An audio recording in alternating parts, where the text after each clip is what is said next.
안녕하세요. 친절한 꼰대씨입니다. 블렌더가 4.1로 업데이트가 되었습니다. 굉장히 많은 기능들이 업데이트가 되었는데 그 중에서 필수로 좀 세팅해야 되는 것들 이야기를 해보도록 하겠습니다. 블렌더 4.1을 처음으로 시작하게 되면은 이런 식으로 화면이 나오죠. 여기 보면은 기존에 사용하던 버전에 있는 프리퍼런스를 그대로 가지고 올 수 있습니다. 저는 블렌더 4.1 버전을 설치해놓고 추가되는 기능들만 좀 알아보고 사용을 하지는 않았었습니다. 그래서 지금 임포트 블렌더 4.0 프리퍼런스라고 되어 있죠. 제가 최종적으로 사용하던 블렌더는 4.0이고 4.1에 대한 프리퍼런스는 다 지워버렸기 때문에 이렇게 나오는 거고요. 버전을 건너뛰어서도 이렇게 임포트가 가능하니까 보통은 본인이 세팅해 놓은 기본값을 가지고 오는 게 좋겠죠. 임포트 블렌더 4.0 프리퍼런스 버튼을 클릭을 해주고요. 잠시 기다리게 되면은 이렇게 내가 원래 세팅했던 대로 그대로 들어오게 됩니다. 그런데 블렌더가 업데이트 되면서 추가적으로 설정해야 되는 것들이 몇 가지가 있습니다. 기존 프리퍼런스를 가지고 들어오지 않는다라고 하면은 기본적으로 설정이 되어 있는 부분들도 있고요. 일단 뭐 한두 가지 알아보도록 하겠습니다. 내용은 아주 간단해요. 일단 렌더링 탭에서 바뀐 것 중에 하나가 렌더 디노이즈죠. 디노이즈에 보면은 요즘 GPU를 사용할 수 있게 됐습니다.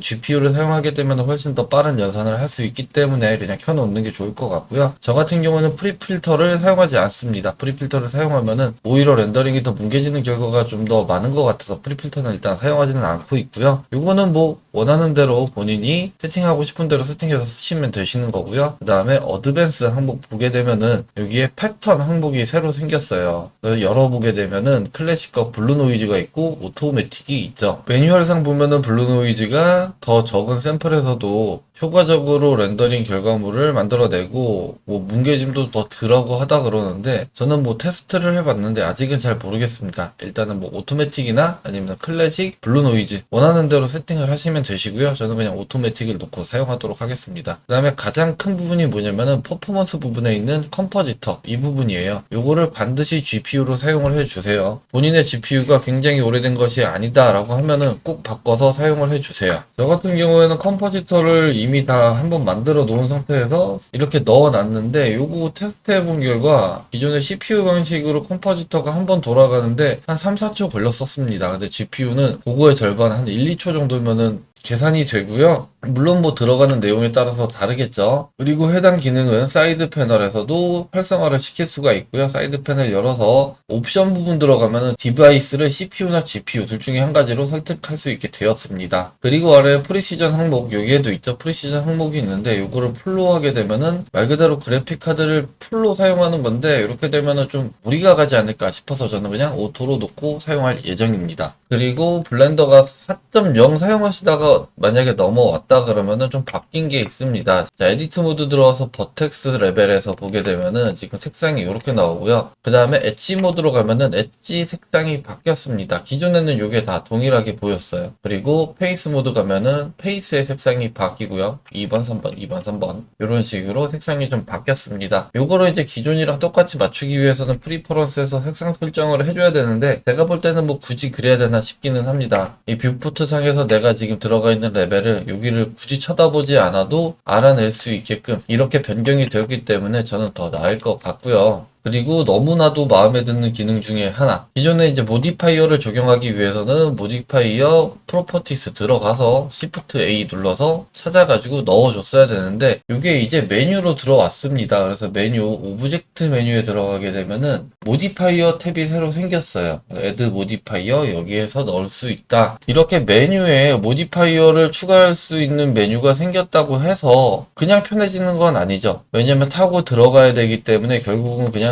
와서 들어가는 게 훨씬 빠를 것 같은데 해당 메뉴가 여기에 생김으로 인해서 우리는 단축키를 설정할 수 있게 된 거죠. 기존에는 모디파이어를 넣기 위해서는 내 마우스가 무조건 프리퍼런스 위에 있는 상태에서 단축키를 적용을 했어야 되고요. 만약에 그게 아니라 그러면은 별도의 애드온을 만들었어야 되는 거죠. 한번 해보도록 할게요. 일단 오브젝트에 모디파이어에 애드 모디파이어 우클릭해서 어사인 쇼컷 저는 컨트롤 시프트 A로 할게요. 그러면은 단축키가 들어갔고요. 오브젝트를 선택한 상태에서 컨트롤 시프트 A를 하면은 add 모디파이어가 뜨고요. 여기에서 만약 내가 미러 모디파이어를 적용하고 싶다 그러면은 이렇게 미러 모디파이어가 들어가는 것을 확인할 수 있습니다. 만약에 넣었는데 잘못 넣었다 하면은 여기에서 확장시켜서 바꾸실 수도 있고요. 그리고 나서 모디파이어 확인해 보면은 이렇게 들어가 있는 것을 확인할 수가 있죠. 조금 아쉬운 건 뭐냐면은 만약에 내가 여기서 오브젝트의 모디파이어를 추가를 한다라고 했을 때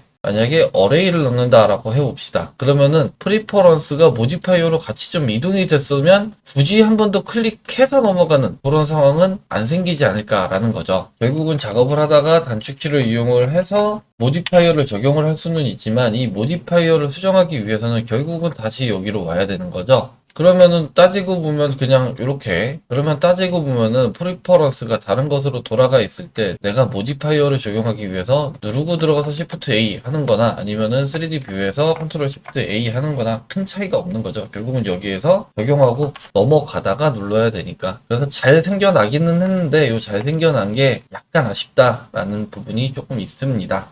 제가 지금 여기서 계속 프리퍼런스라고 얘기했나요? 프로퍼티스죠. 그 다음에 프리퍼런스로 들어와서 이제 또 세팅을 해볼게요. 아까 맨 처음에 우리가 디노이즈에서 유즈 GPU를 체크를 했는데 이게 만약에 비활성화가 되어 있다라고 하면은 자 시스템 들어와서 여기를 쿠다나 옵틱스 뭐 이런 걸로 바꿔줘야 됩니다. 만약에 이 부분이 넌으로 되어 있으면은 비활성화가 돼요. 그래서 그래픽 카드에 따라서 저게 안 될 수도 있다. 라는 부분은 알고 계셔야 되시고요. 그 다음 추가 기능이 생겼죠. 추가 기능이 생기면서 기존의 베타 버전일 때는 익스텐션 해가지고 여기에 그냥 하나의 항목에 들어가서 애드온과 테마가 들어가 있었는데 이게 불편하다라고 느꼈는지 겉으로 꺼내놔 줬어요. 그래서 get extensions 들어가서 얘를 허용을 해줘야 온라인 액세스가 가능한 거고요. 만약에 뭐 온라인 액세스 하는 것에 대해서 보안상 좀 회의적이다 싶으시면은 그냥 컨티뉴 오프라인 하시면 되시고 아니면 온라인 액세스 하시면 되십니다. 그리고 애드온 항목 들어가서 보게 되면은 지금 미싱 빌트인 애드온 해가지고 이렇게 뜨게 되어 있어요. 확장해서 열어보면은 제가 기존에 사용하던 애드온들이 다 이렇게 미싱으로 뜹니다. 그리고 인스톨을 하려고 봤더니 인스톨이 비활성화가 되어 있어요. 이게 왜 그러냐면은 아까 여기에서 우리가 온라인 액세스를 허용하지 않아서 그렇습니다. 이거를 허용을 해주게 되면은 애드온 들어갔을 때 얘네가 그대로 뜨고요. 추가적으로 그냥 클릭 한 번으로 인스톨할 수 있게끔 되어 있어요. 이 기타 나머지 애드온들 같은 경우에는 따로 뭐 별도로 다운로드 받아서 설치했던 애드온들이고요. 위에 여기에 지금 미싱 애드온 뜨는 것들은 기존의 블렌더 기본 애드온이었던 것들입니다. 그래서 원래 기본 애드온 같은 경우에는 블렌더를 설치할 때 함께 설치가 되고 그냥 활성화만 하면 됐었는데 이제는 해당 부분이 활성화만 하면 되는 게 아니고 인스톨을 좀 해줘야 돼요. 그래서 저는 기존에 사용하던 거니까 다 그냥 인스톨 하도록 하겠습니다. 인스톨을 다 해줬고요. 이렇게 이 해당 과정을 거쳐야 내가 이제 기존에 쓰던 대로 그대로 사용이 가능하시겠죠. 그리고 나서 get extensions 들어가게 되면은 애드온 항목에 보면은 여기에 제가 지금 인스톨 한 것들이 이렇게 항목들이 나오고요. 그리고 아래에는 이제 기본 애드온들 이렇게 쭉 나옵니다. 이게 다 기본 애드온들이라고 볼 수는 없을 것 같기도 해요. 자, 여기 하나 확장을 해서 웹사이트 접속하게 되면은 해당 기능을 볼 수 있는 이런 사이트로 접속이 되고요. 여기에서 우리가 애드온 들어가게 되면은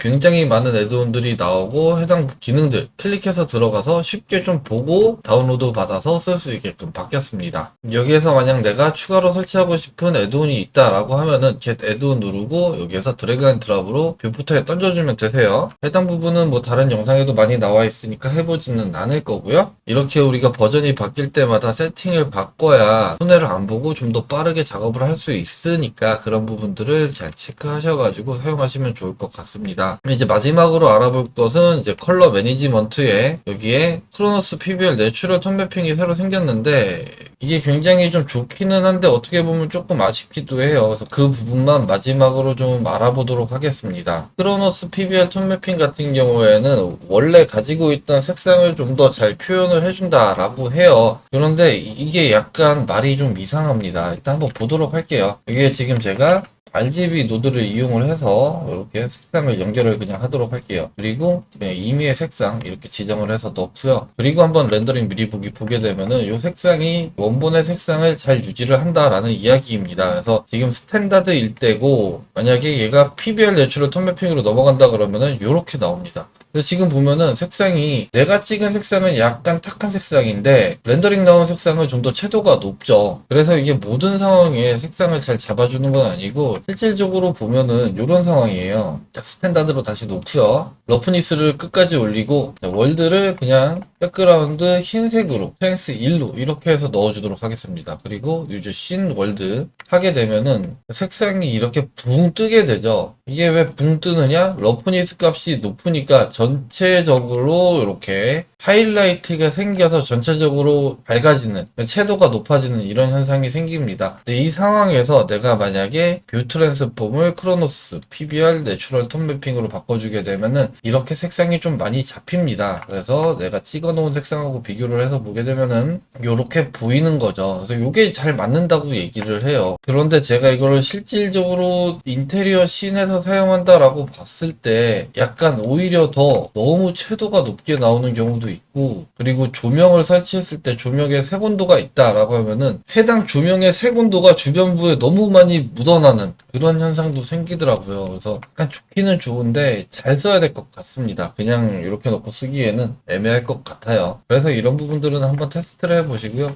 장점이라고 하면은 가장 큰 장점은 제가 봤을 때는 요건 것 같아요. 그냥 내가 검은색을 넣기 위해서 밸류 값을 0.04로 4%로 해서 가장 어두운 검은색을 만들었다라고 할 때 지금 같은 경우에는 검은색이 잘 나오는데 이게 만약에 스탠다드로 간다 그러면은 뭐 이게 어떻게 검은색인가 라는 생각이 들 정도로 이렇게 나오는 거죠. 결국은 이 러프니스 값이 높음으로 인해서 전체적으로 하이라이트에 얘가 이렇게 맺혀서 그럽니다. 요거를 크로노스 PBR 내추럴로 바꿔주게 되면은 그래도 훨씬 더 검은색이 잘 나오는 모습을 볼 수가 있어요. 요거는 한번 테스트 해보세요. 기존에 렌더링 했던 것들 놓고 크로노스 PBR 내추럴 놓고 그 다음에 그냥 스탠다드로도 놓고 이렇게 한번 해보시면 좋을 것 같고요. 그런데 만약에 내가 크로노스 PBR 내추럴을 사용을 하겠다라고 하는 경우에는 여기에서 바꿔준다라고 해도 렌더링 나올 결과물을 저장할 때 EXR 포맷으로 저장하게 되면은 얘가 적용이 안 됩니다. 그래서 그 부분을 해결하는 방법만 마지막으로 해보도록 할게요. 컴포지터에서 해결을 해야 되는 거고요. 컴포지터에서 어떤 노드가 필요하냐면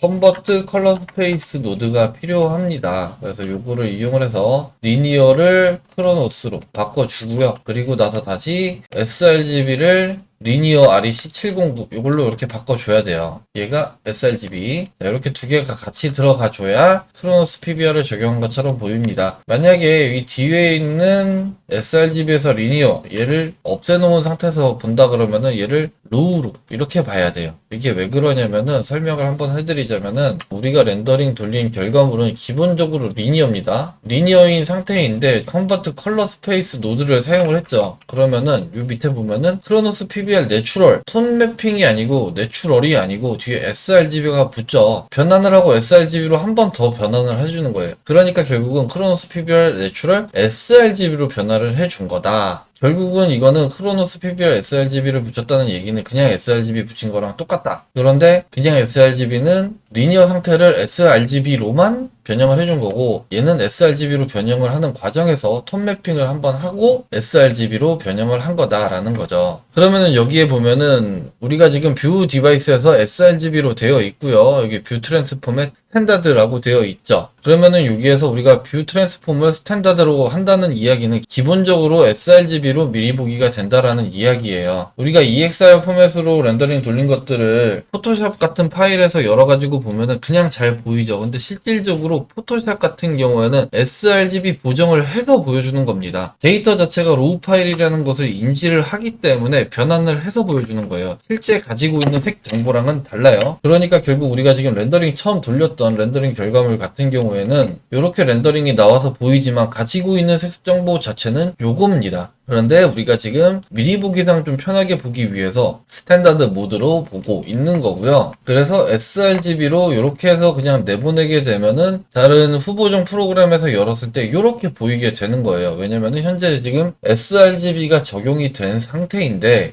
다른 프로그램에서 열었을 때는 sRGB가 한 번 더 적용된 거죠. 뷰 트랜스폼을 스탠다드로 바꾼 것처럼 이렇게 보이는 겁니다. 그래서 얘를 로우로 봐야 된다. 그러면은 얘는 다시 스탠다드로 우리가 작업을 하면서는 이렇게 계속 봐야 되니까, 그래서 뒤에다가 노드를 sRGB를 리니어로 같이 바꿔주는 노드가 하나 더 필요한 거예요. 그래서 크로노스 PBL 내추럴 톤 매핑을 적용을 하기 위해서는 이 노드를 같이 붙여주면 됩니다. 얘네는 두 개가 그냥 세트라고 생각을 하시고요.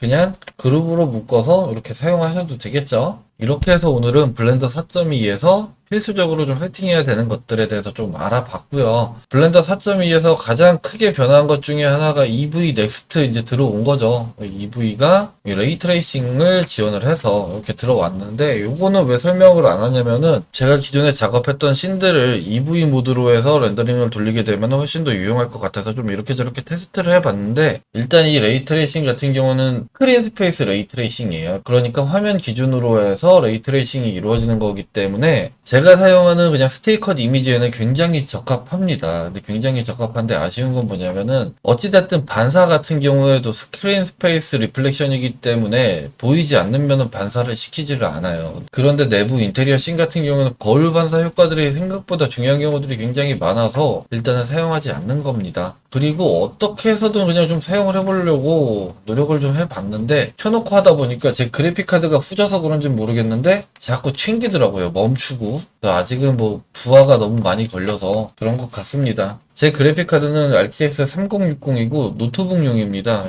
노트북용 GPU 프로세서기 때문에 더 그런 부분이 있을 수도 있기는 하지만, 뭐 어찌됐든 아직은 저는 사용하기가 조금 애매하다 라는 겁니다. 그래서 어찌됐든 저는 사이클슬 모드를 굉장히 많이 사용할 것 같고요. 그리고 오늘 말씀드린 것보다 훨씬 더 많이 바뀌고 유용하게 바뀐 것들은 지오메트리 노드가 좀 많이 바뀌었어요. 노드가 추가되고 뭐 한 것들이 굉장히 많이 있어서 그 부분은 뭐 따로 좀 공부를 해보시는 게 좋을 것 같습니다. 혹시나 뭐 제가 만들어 놨던 노드들 중에서 바꿔야 되는 것들이 있으면 그런 부분들만 따로 한 번 더 설명을 드리도록 할게요. 그러면 오늘 영상은 이렇게 해서 마치도록 하고요. 다음 시간에도 좋은 영상으로 찾아뵙도록 하겠습니다. 감사합니다.